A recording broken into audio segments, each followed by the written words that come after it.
Welcome back to the first one up. I am your host, Bosco Shima. It is a pleasure to have you guys here again. And today we have a special guest. She, the first one. She's going to be talking about a lot of different things today. And we met briefly and we clicked, and I just thought she was so interesting. And I wanted to bring her on today. So welcome, Lily. Thank you. She's the first one. I'm the first.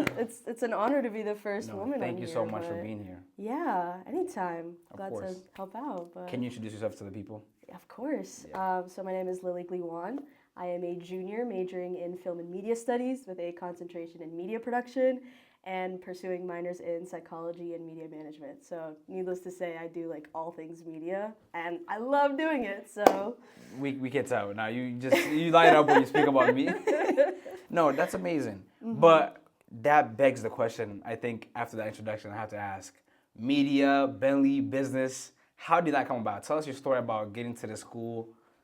Yeah, absolutely. I get this question all the time. I think because when people think of Bentley, they think, okay, it's a business university. But what people don't really know is that we have a very small but thriving creative community on campus. But one of the things that really drew me to Bentley to begin with was I knew from the get-go I didn't want to go to a traditional arts college. I knew that I wanted to kind of set myself apart. And I think something that Bentley does really well, I think with all of its students in general, like across all disciplines, is that you learn the business side of the industry you're about to enter. So as I'm learning about like how to use a camera and how to, use Photoshop and industry level software, I'm also learning about the state and the condition of the industry itself that I'm about to enter, which is something that students from traditional arts universities like Emerson, they can't really say the same thing. So I think here, I've always been a proponent of like mixing the business and the arts because they need one another to thrive.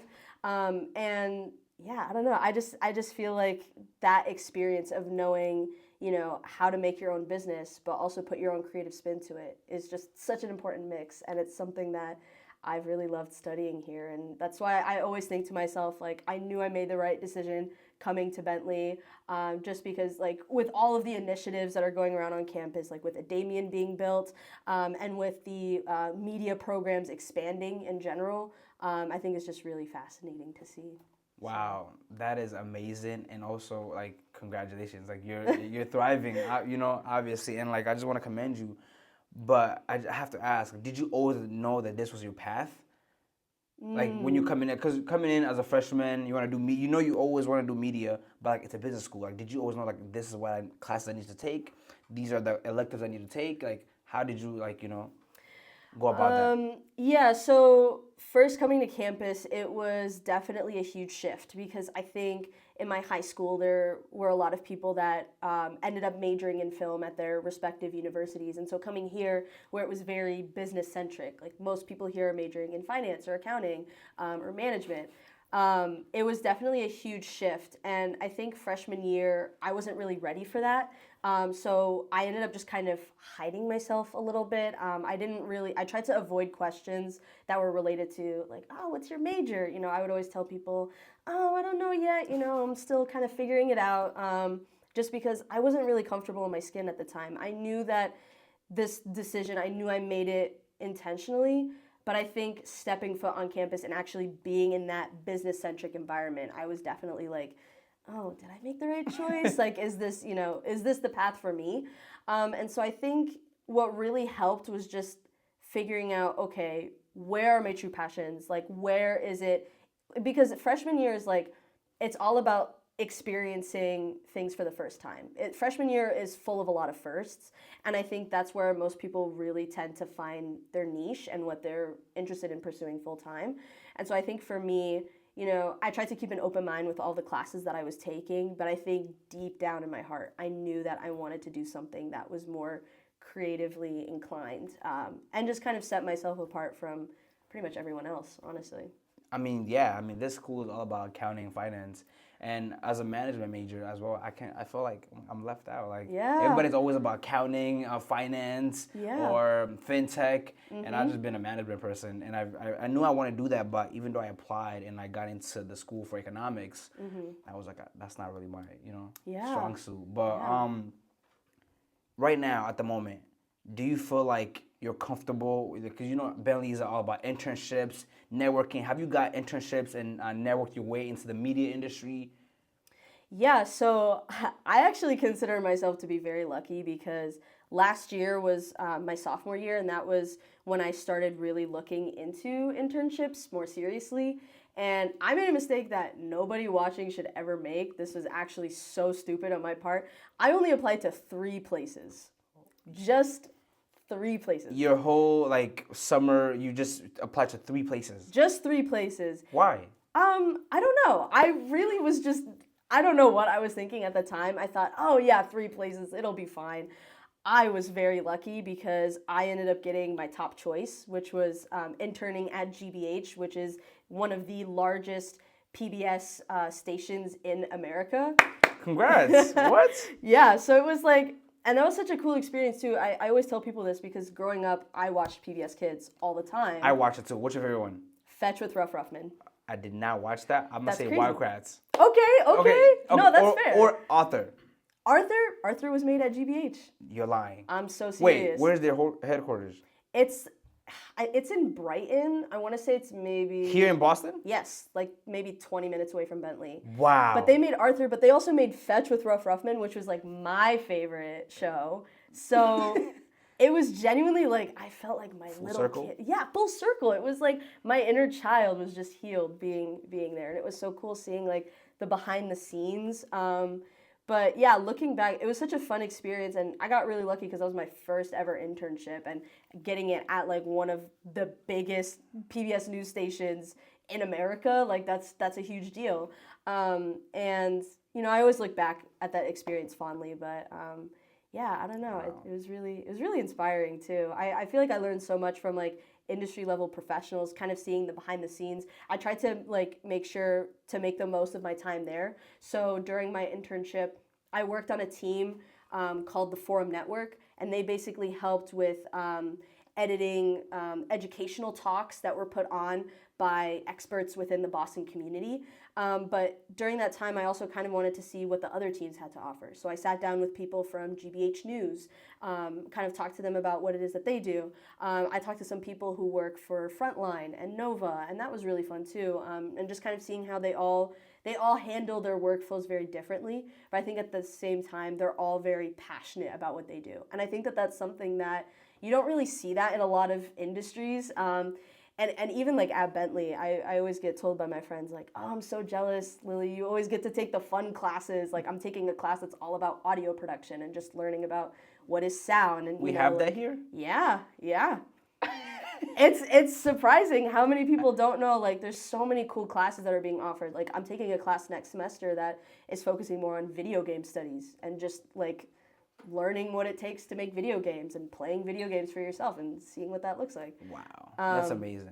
So, yeah. like your background, tell me about that because I think our background plays such a big part in everything that we do. Yeah. Whether that is striving to be great in the media industry or in finance, in economics, right? So, like, did you have pressure from your background, like maybe you should go somewhere else? Your parents telling you like maybe you should go this way, or maybe I should do what I want and forget about whatever they're saying. Yeah. Can you talk to me about that? Sure. So I was very lucky. So I was raised by a single mom, and Shout out to her. Yeah, shout out to you, Mom. Love you.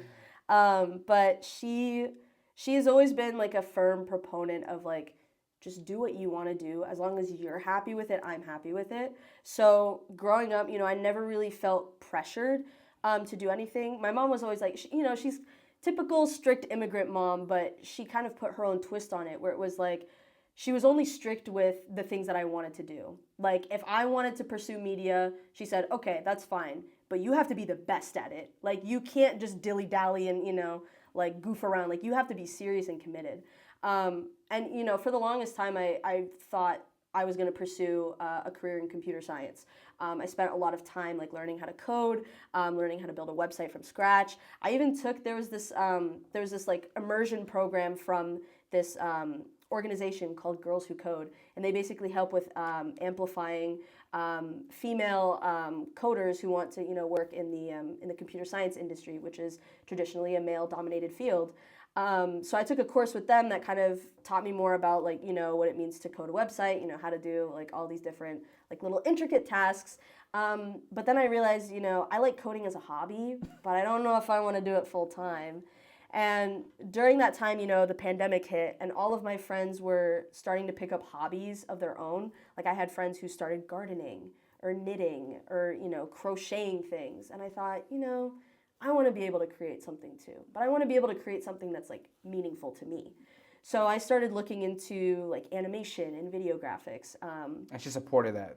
Yeah, my mom, she's always supported that through and through. I think she's always been like, she understands that like, the media industry is not really the best in terms of making money. No, but I would disagree. You think so? No, listen, this is a hot take of mine, but I truly believe the next 5, and I tell this to my boy, like the next 10 to 15 years, social media is gonna be everything.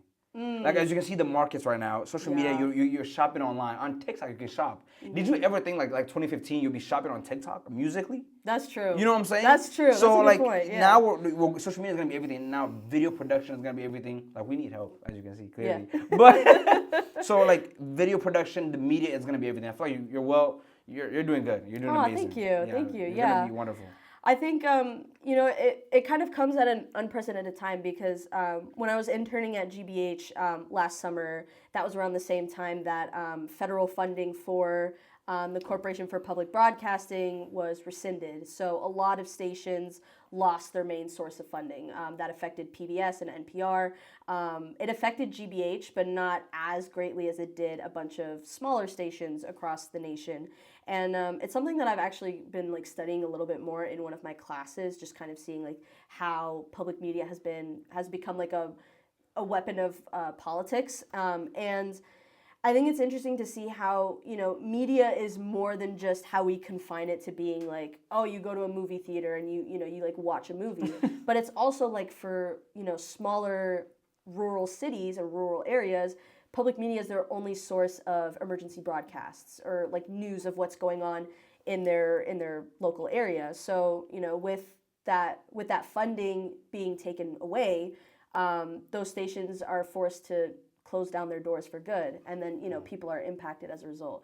So I think like being in the media space, it's more than just about entertainment. I think it's also like at a time where everything is kind of in flux Everywhere. Yeah, I think you're kind of focusing more on, okay, how can I help these communities? How can my work be bigger than just impactful? Yeah, exactly. Like how can your work be impactful? And that was something that really drew me into like making and producing in the first place, because art does not exist in a vacuum. You're always talking about something and you're always bringing awareness to certain situations. And if I can just tell even one person about something, then that's like worth it to me. And that's part of the reason why I thought, being in the media space, this is something that I want to do, but especially like at a business university, I knew I would be a trailblazer in my own way.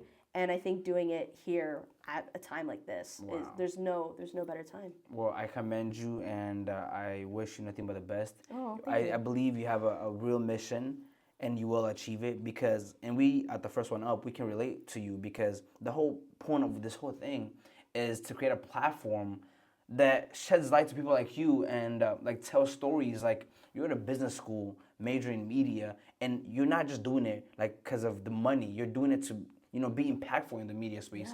Yeah. We're not talking about movies here. We're not talking about anime. We're talking about how to be impactful using media because, as you know, like governments control the whole narrative, but you want to be somebody who can shift that narrative and be like, this is what's actually going on, And I think that's a wonderful thing, and that's what we hope to also try here and shed light to people like you, talented people.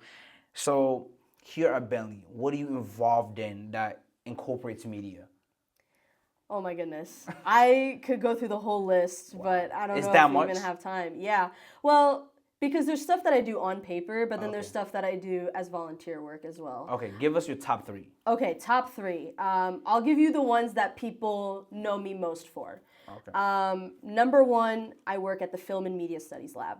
That is the place on campus that a lot of people actually don't really know about, but I think as tours are starting to include it more often, people are starting to figure out what it is. But it's basically the hub for all things media on campus. So anyone who's taking like a production class, whether it be video production, photography, documentary production, audio production, stuff like that. That lab essentially supports those classes, and we have equipment that we rent out to people taking those classes. So I've been involved there literally since stepping foot on campus. I actually was fortunate to get hired during my time in Mosaic. What? Yeah. That's like, for people who don't know Mosaic, that's like before you even become a freshman here at Bentley. Yeah, that's like a pre-orientation experience. Wow. So yeah, I've been there for pretty much as long as I can remember, and I think that's something that most people know me by. That's one of my on-campus jobs. My other on-campus job, I work in the Academic Technology Center, and I basically help with recording events, but like faculty events. So what that looks like is I'll just be like bringing around like a tripod and a camera. I'll set it up and then I'll record it, and then I take it back down. I go back to the center to edit the footage and then upload it and send it off for faculty to use. So wow. A lot of the times I've had friends like stop me and be like, "Hey, like, what are you doing with all this equipment?" And I'm like, "I'm actually on the clock. Like, I gotta make this money. Right. Right. I gotta go." Wow. And then the third thing, I'm the video producer for the Muslim Student Association. Like my job at the Film and Media Studies Lab, that's something that I've been involved in since my freshman year at Bentley. So basically, that's just me like making reels for them. I've tried to shift more towards like the funnier side, and I've noticed that like we've been garnering a lot of views, and especially for like an org like MSA, we're really small. And I think my proudest achievement is that one of our videos ended up getting over 40,000 views on Instagram. Wow. Which is like, that's amazing. I've never seen any other org pull those numbers, so it's wow. the small victories, honestly. But yeah, I think those would probably be my top three. Top three? Yeah. Wow. So, I mean, that's a lot. How do you manage, and how do you like give your all to each one? Yeah. I think for me, calendar, like just using my calendar is like my best friend. I get Outlook? clowned on this. Not Outlook, I use Apple Calendar, but I have it so it's synced up. So my Outlook calendar is synced up to my Apple Calendar, so I can see it on my computer, I can see it on my phone, I can see it on my watch. Like, I've got it everywhere. Oh. And I get clowned on this all the time because it gets to a point where, like, if I'm having an outing with a friend, like let's say me and a friend, like, we want to go to Boston, I say, great, send me a calendar invite so I can pencil that in. Because at this point in my time at Bentley, when you're involved in so many different things that, like, even for me, it's hard to keep track of like a running list of things. You kind of get to the point where it's like, I need to physically see the times that I have available. I need to physically see what I'm doing at what times. And like, I think that's just like a good habit to build in general at Bentley, but even beyond, because when you enter the professional workforce, you're going to be expected to use some sort of calendar. So for someone like me who uses it like pretty much every 2 hours at this point, I've kind of gotten used to just like figuring out like, the best systems for me. Like, I have separate calendars for like different things. Like, I have one for my classes, I have one for my work schedule, I have one for like MSA, I have all these different ones. And that's really just kind of helped keep me sane, because I'm a very forgetful person. Naturally, like if someone tells me like, oh, okay, let's do this at this time, if it is not in my calendar and I cannot physically see it, I will definitely forget it. I agree with you. Like, literally, same thing. If it's not on my calendar at this point too, I'm so stressed 'cause I'm doing a lot of things. Yeah. If it's not in my calendar, I'm gonna forget. I'm not gonna do it. Exactly. Like, I'm not gonna be aware of it. Yeah. Wow, that's crazy. Yeah. So one thing you didn't bring up though, which I think is amazing. One of my friends, David, he invited me to a TED Talk, and I saw you there. Do you work with the TED Talk people, like TEDx? Yes, I do. So since my sophomore year, I have been the head of technical production. So what that basically looks like is I manage a team of maybe 4 or 5 people, and we're in charge of recording the talks, editing the talks, so that we can then post them on the YouTube channel, the official TED Talks YouTube channel, which has over 40 million subscribers. So so you guys are gonna, wow. Definitely a lot of pressure because because that's unlike the other teams, right? Like, we have like a finance team, we have a speaker team, we have all these different teams. They're able to get do-overs for the most part for what it is that they're doing. But for my team, it's like, this is one and done. Like, we have the day of the event, we got to record it, and it's got to be good. And you know, I'm very lucky to say that you know, my team this past year has been very reliable, very supportive. Like, they were all really great at, you know, helping make sure that everything was smooth, right? So I had someone who was in charge of miking up the speakers so that, you know, the cameras can pick up the audio, but also so that everyone in the room could hear them. And then I had 2 people on cameras. I had 2 different camera stations, one on a wide shot, one on a close-up of the speaker. And then I had David, of course, helping with the presentations, the slideshows, the speaker notes that they might have had. And then I had another person who was recording like behind-the-scenes footage because we were asked to make like a promotional like teaser trailer once it's all done. So I think, yeah, I mean, working with TEDx has been like really fun.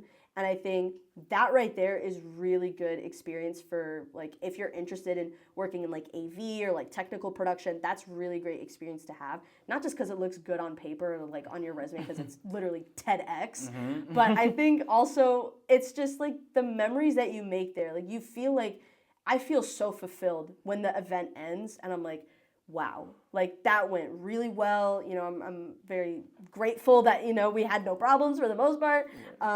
So yeah, I mean, That's a lot. So the thing with like just working in technical production in general, like even beyond TEDx, is that you have to be open to change. You have to be open to figuring out like, you know, last minute decisions, a plan B, because realistically, in a perfect world, everything would go the way you want it to, but that's not always going to be the case. So you need to be able to adapt and prepare for, you know, another solution. And I think something for me that I've been trying to do is offer a solution, offer a compromise. Because I don't just want to tell people like, no, and get out of my face. Like, I want to be able to offer a solution that's like, beneficial okay, to both sides. Exactly, like as best as I can. Because being in the media industry in general takes a lot of collaboration, takes a lot of teamwork. Right. You can't really do everything by yourself. You have to be able to communicate and adapt to people. For me, I'm working on a short film right now. Yeah, which I was gonna bring up too. Yeah, oh, yeah. Great segue. Perfect. Yeah. So I'm working on a short film for my video production class. And which class is this? This is Intro to Video Production. Oh, wow. Yeah. Okay. Yeah. Would recommend. Love the professor. He's great. But so this project, it's like our final project. It's our narrative project. And typically he has his students work in teams of like 4 or 5.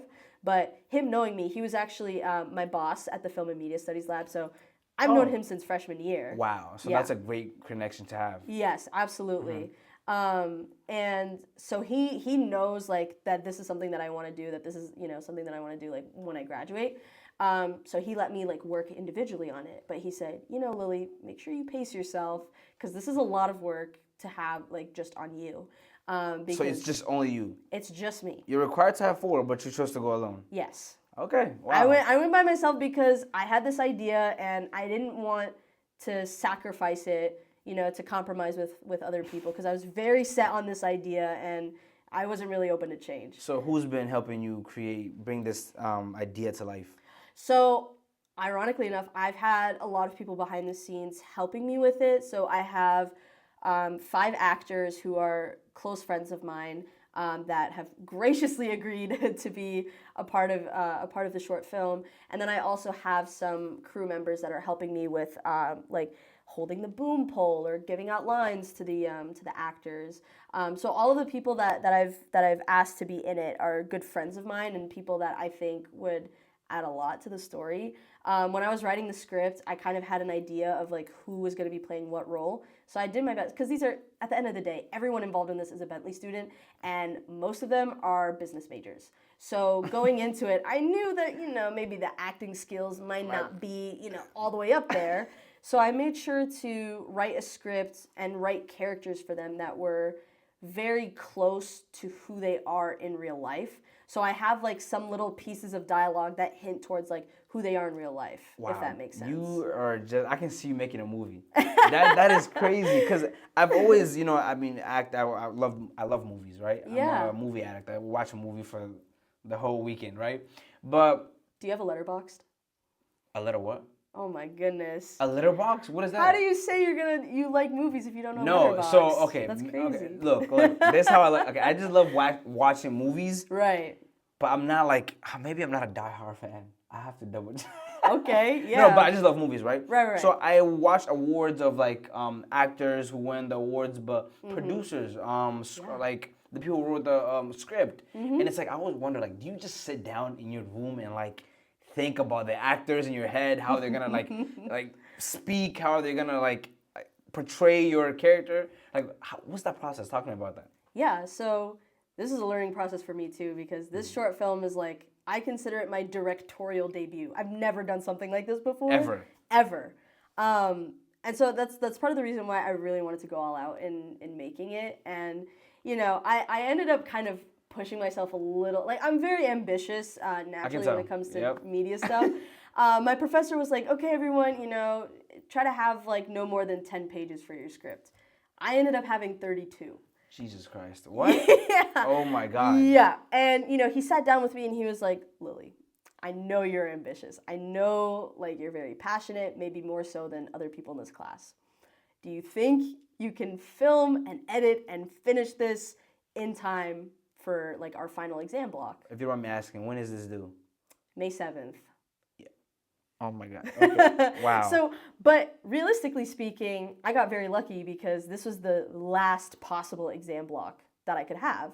So I think with the way that I have it split out in terms of when I'm recording and when I'm editing, I'm going to record some scenes.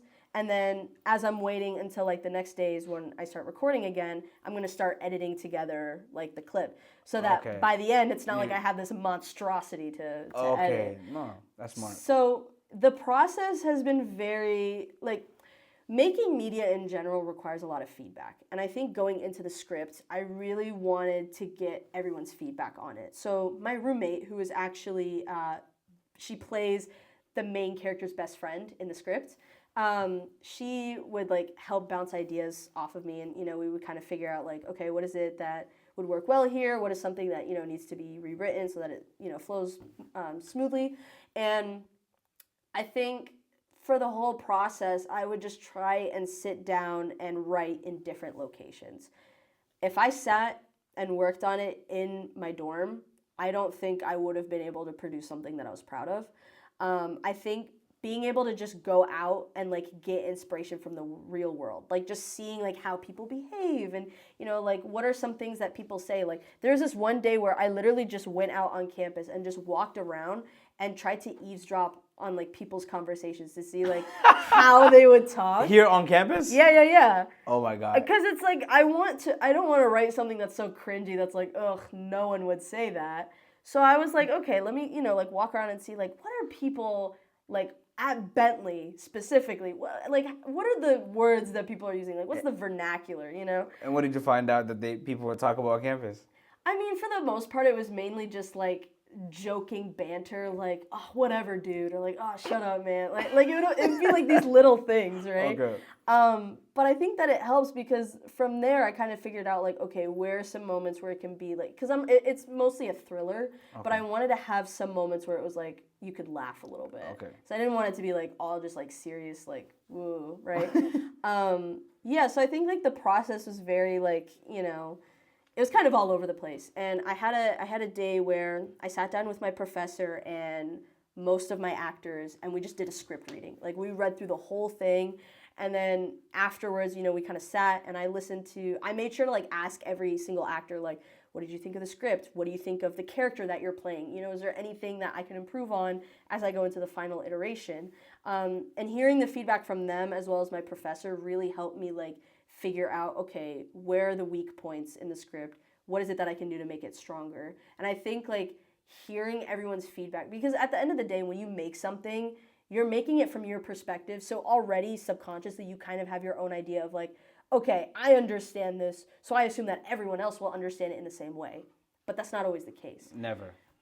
So asking other people like, okay, what did you get from this? How did you understand this part? How did you interpret it? Yeah, exactly. Like, how did you interpret it?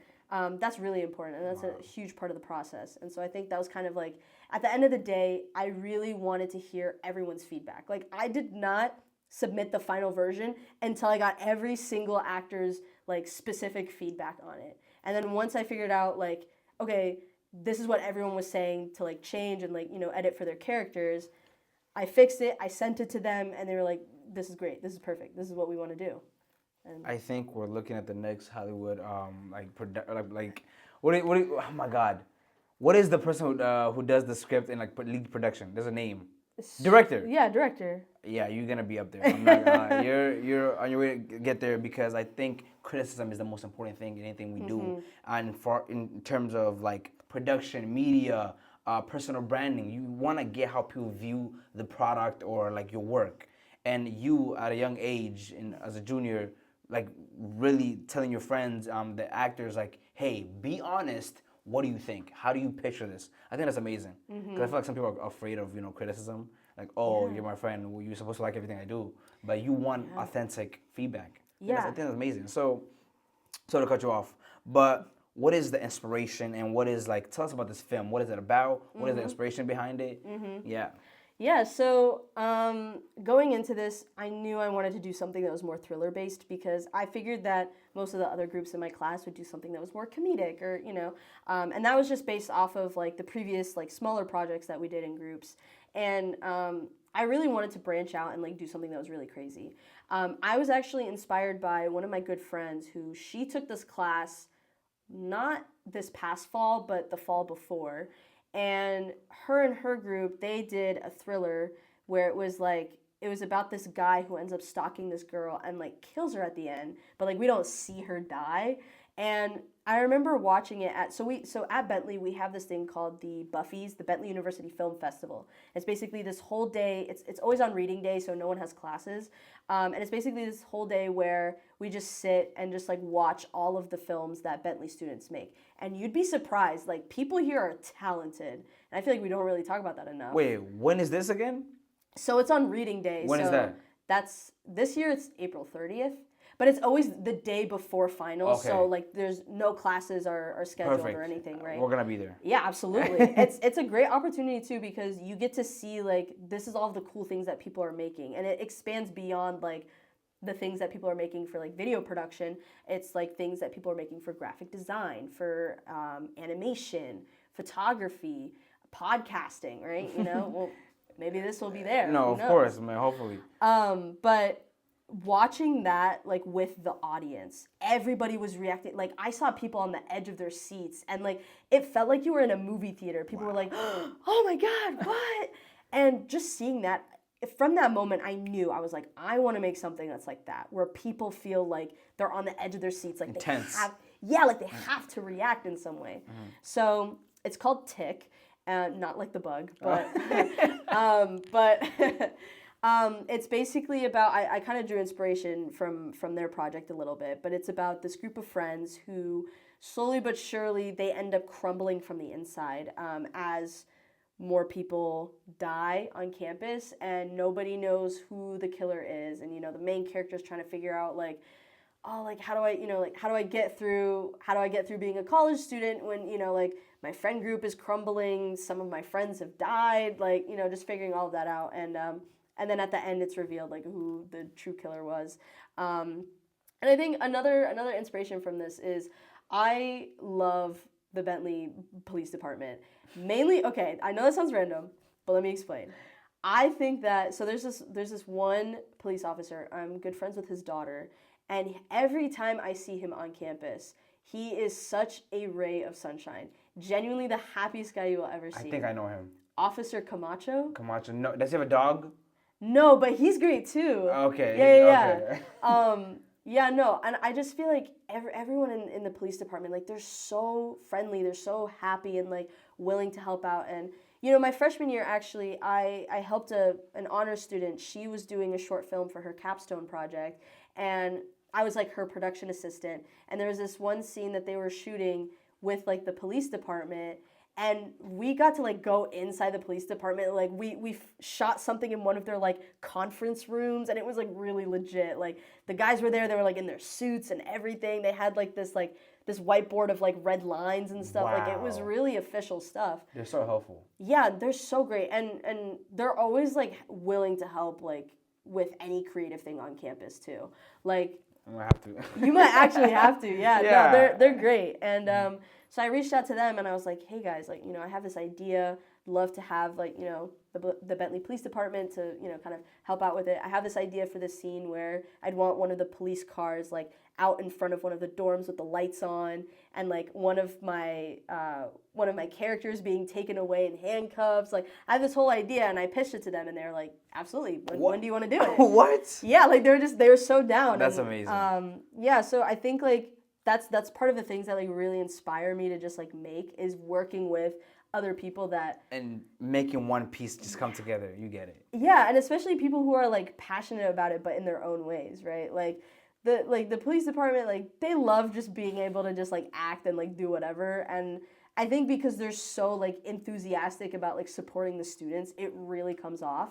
And so yeah, I think that's like probably the best part of just working in media, is like you get to work with people who love it for different reasons, and then you bring it all together, and it's like you get this final product that you're just so happy about. Wow. And just get to share it with everyone. I don't know why, I'm just so excited in my heart. I want to see this. I can't wait, because now you literally have me picturing the police, handcuffs, like, yeah. Wow, I'm just so excited. So like you're doing a lot of amazing things, and like I'm just so excited to see them come like full circle. Yeah. But obviously, I'm gonna keep going back to this. You're a woman in the media. Like, talk to me about the challenges of being a woman in media at a business school, and the stereotypes like you've experienced, if any. Yeah. So, unfortunately, I know full well that I'm entering an industry that is traditionally male dominated, and more specifically, there's not really a lot of representation of people of color, and I think that I'm lucky to say that I haven't really experienced a lot of bias. There's definitely been a couple of microaggressions that I've experienced in my line of work, but for the most part, like it hasn't been anything too crazy. I think for the most part, I tend to get people who don't really understand that I know what I'm doing, and that I'm very capable of using equipment and carrying equipment. A lot of the times, like I'll get people who are like, they'll ask me things like, oh, do you know how to turn on this microphone? Oh, do you know how to use this camera? Oh, do you know how to do you know how to edit this? And it's like, I'm sorry you go through that. Yeah, I mean it doesn't happen frequently enough where I'm like, ugh, I'm tired. But it definitely, like when it does happen, I pick up on it, and I think like, wow, we really need to like change the perspective here a little bit, because people that are in the media industry, like they're very capable and competent individuals, and I think like limiting that to just one specific group of people is it's disheartening in a way, because now you're limiting who is able to create and what stories are able to be told at the same time. Wow. Yeah. So how have you grown and like gained your confidence? Because going back to the Mosaic days, you weren't always like comfortable just talking about what you want to do, or like getting into these positions. How did you grow from Mosaic to now in being confident in your strength to present a project and be able to commit to it, and also TEDx, the club, what else, like all these other things you're involved in? Like, how did you get the confidence to just conquer all of those? Yeah, I think the biggest thing is to just be comfortable in the uncomfortable. I noticed very quickly on that there exists this discrepancy on campus of creatives on campus. And I tend to meet, like, I would say that at this point, I pretty much know everybody that's in my major. Like, that's how small it is, that I know everybody at some point. I will say, though, I think I'm the only person that is the solo major. Because everyone that I know that has my major, it's like a double major in, like, finance or something. But I think for me, what really helped me gain the confidence was knowing that, like, wait, I'm kind of a unique individual on campus. And, I started realizing that, like, there were all these opportunities that were cropping up for me on campus that other people couldn't really fulfill. And so I thought, you know what, let me lean more into being the black sheep on campus. Let me, lean more into being this, like, media-centric person on campus. And, I'm very fortunate to say that me leaning into it was what helped me be as involved as I am right now. Like, for example, my position in TEDx, I didn't apply for that. The president of TEDx at the time emailed me and said, hey, I was talking to some people from the English and Media Studies department. They recommended you as someone that might be a good fit to be the head of technical production. Is this something that you would be interested in? Wow. So for me, it's like, and that's just one example, I'm very fortunate to say that, like, I've had all these other instances of people reaching out to me, saying like, hey, we've seen the work that you've done. We think you'd be a great fit in like serving on this committee or, being on this advisory board, speaking from your perspective a little bit. And I think for me, I think we might need you as well. Yeah, I mean, hey, I'm open to it, let me know. But wow. I think like leaning into your difference is what really helps you stand out. And I think for me, I'm very fortunate in like all the people that I know, like the friends that I've made on campus, the professors that I know, the faculty. I feel like I've gotten to a point where I'm comfortable in knowing that, like, okay, yeah, maybe I don't fit in, but let me make a space for myself. Let me carve out my own mold where I can fit into that mold, and I don't have to like conform to everyone else. Or attach yourself to any. Wow. Yeah. That is amazing. Yeah. I think you're a trendsetter. You're doing amazing. So, what is a piece of advice you give to the creatives out there who are at schools that don't really support creatives as much as Bentley does? What's some advice you have for that?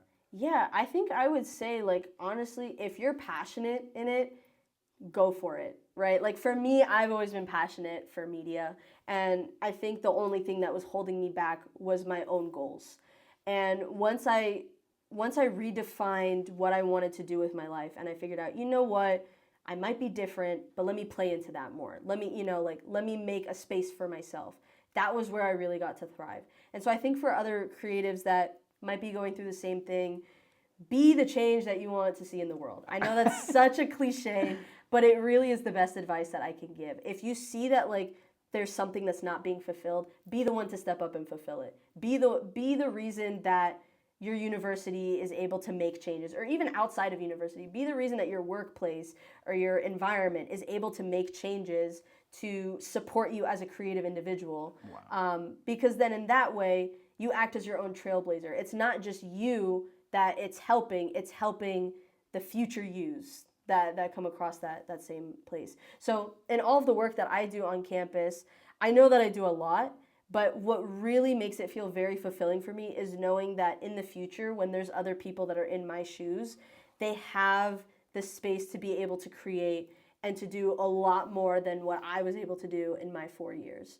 And that right there is what helps keep me going every day in creating. Wow. No, you're doing, again, like I'm gonna keep saying, you're doing an amazing job, because that's what we here at the First One Up's aspire to be as well. Like trailblaze into a generation that's just like been conformed by what they see in the media. Like make your own path, Do what you want to do as long as it's impactful, and that's what you're doing. So quick rapid fire. Okay. Favorite film? Scott Pilgrim versus the World. I do not know that movie. Tell me about it. It's super great. It's based off of a comic book. It's very like the visuals in it are very like video game-ish. It's like in terms of films, it's not like your typical average film. And I think that's what I really love about it. The soundtrack is phenomenal. The visuals, everything. Like would recommend. You have to watch it. What's the name? Can you say it again? Scott Pilgrim versus the World. Okay, I'm gonna have to put it on my list. Yeah. Okay, dream job. Being a video editor or a graphics designer for Apple TV. Really? Yes. Why specifically Apple TV? They make the best TV shows on planet Earth, and I will die on that hill. You will stand on that? Severance, Shrinking, like these are like I have not seen those. Pluribus. These are classics. Ted Lasso. I mean. Okay, that's like I watched that. That's funny. No, that's a good one. That's like, a good one. Okay. They're phenomenal. What is the biggest fear right now in your position that you're in right now? What is the biggest fear that you have right now? My biggest fear at the moment, in everything you're involved in. In everything that I'm involved in. Yeah, what's the biggest fear you have right that now? I'll underperform. Why is that? Why do you feel like why are you scared to underperform? Like, is there, like when I say that, I mean, are you scared because like there's so many people looking up to you to fulfill this dream and these goals? Yeah, I think one of the downsides of being so involved on campus is that people, at least for me, I feel as though people have really high expectations for me. Like I had someone who asked me a couple of weeks ago if I could take their grad photos for them. And they said like, oh, I'll pay you, I'll do like whatever. And I said, please don't pay me. I'll do my best, you know, because I know how to do photography. I've done a couple of like LinkedIn headshots for some of my friends. I need one. Thank you so much. Oh yeah, I got you. Let's set a time. Thank you. But you know, at the end of the day, my bread and butter has always been video. And so I think like I've had instances where people will like expect me to do these things and like I can do them, but sometimes I'm worried that like, oh, maybe they expect me to do it in like this really like good way, but then I end up not doing well. This is just something that's like I've never had someone tell me like, oh yeah, Lily, this kind of sucks. Like I didn't want this, you know, I didn't want this product. But I think it's just one of those things that you get as a creative where you're very like worried about like making sure that you're producing high quality content. And I think for someone like me, sometimes I feel like I'm kind of stretched too thin. And it's part of the reason why as I move into my senior year, I kind of want to trim back a little bit on that fat and just focus more on like quality over quantity. So I think I just got that advice from our advisor about the way we're doing everything. We got to do like, you know, more quality and quantity can, you know, come later. But listen, Lily, you're great. Thank you so much. Thank you for having me. No, it is a pleasure to even have you here and talk to us about your goals, your dreams, and I promise you, you will be in Hollywood. Like you're doing a film as a junior. Like that's big, you know. Yeah. So I want you to give like yourself a hand of applause. Like you did amazing. You're doing great. Thank you. So we always ask everybody on the show this: what is one piece of advice you have to give our peers out there, anybody, a girl whose dream is to become a director? Like, what is one piece of advice you want to give them? If you're scared about something, do it scared. And I think, you know, just dive into it. You never know what's going to come out of it, right? What's that phrase? You miss 100% of the shots you don't take. I'm really sorry. I'm very, like, I have so many, like, cringy one-liners. But I really do think at the heart of it, if you just sit there and you think, like, oh, nothing's ever going to come out of this. Oh, I'm never going to be able to do this and this and this. You may never become something like that, but that's because you're telling yourself that. And you're telling yourself that consistently. But if you wake up and you're just like, you know what? I'm going to make a movie. And you just go and you do it. If you write a 32-page script instead of a 10-page script like your professor asked you to, maybe, you know, you might sit there thinking like, oh my God, why did I do this to myself? How am I going to schedule all these actors, right? But then once you're done with it and you come out on the other side, all you're going to think about is how grateful you are that you even went to take that first step. So my biggest piece of advice would just be, just go for it. Just go do it.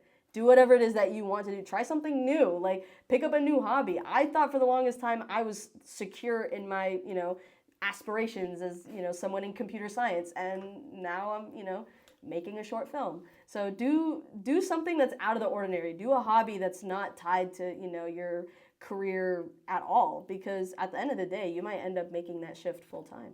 Wow, thank you so much. That was awesome. Once again, it was a pleasure. Thank you for You're having wonderful, me. and we look forward to talking more once you get in Hollywood. Absolutely. I'll remember you guys when I'm famous. Thank you so much. It was a pleasure. Thank you. Of course, thank you so much.